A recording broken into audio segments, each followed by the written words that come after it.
Assalomu alaykum obunachilar, yaxshimisizlar? Jamiyatsizlarmi? Mana ertalabda ishga qarab yo'l oldik. Xudo xolasa masjidda ishlaymiz. Hasharga chaqirishgan. Borib masjidda mehrobi bor ekan. Shu mehrobida ozgina ishlarimiz bor.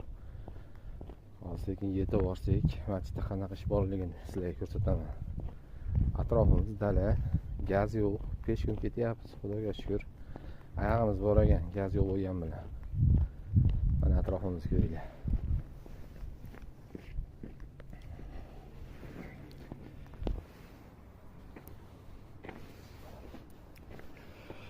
Masjidda chegir ketyapmiz. Hozir nima ish qilishimizni ko'rsataman. Ham soat yo'lida. Yangi masjid qurilgan. Shu mehrobning ichida ozgina ishimiz bor. Mehrobning ichida pardozlari bor. Shu ishni qilamiz hozir. Sizlarga ko'rsataman. Bu qo'limdagi qog'oz, bostirma qog'oz deyiladi.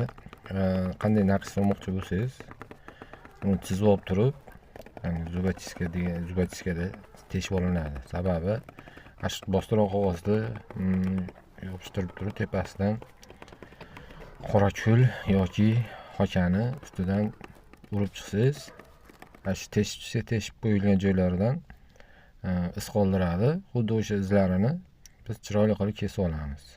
Mana qog'ozimizni hozir teshib oldik. Xudo xolasa hozir yopishtiramiz.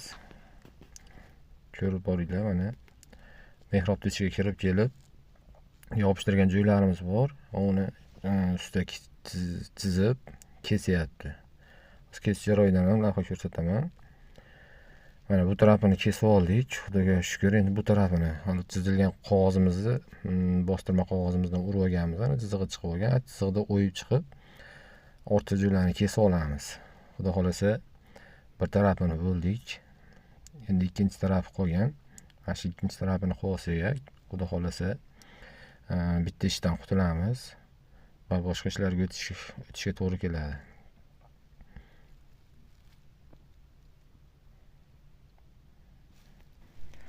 Mana naqshimizni ham chiroyli qilib o'rnatib kesib, chiroyli holatga keltirib oldik. Xudo xolasa chiroyli chiqdi degan umiddaman. Mana obunachilar, uni yoniga chiroyli qilib gildan solib oldik.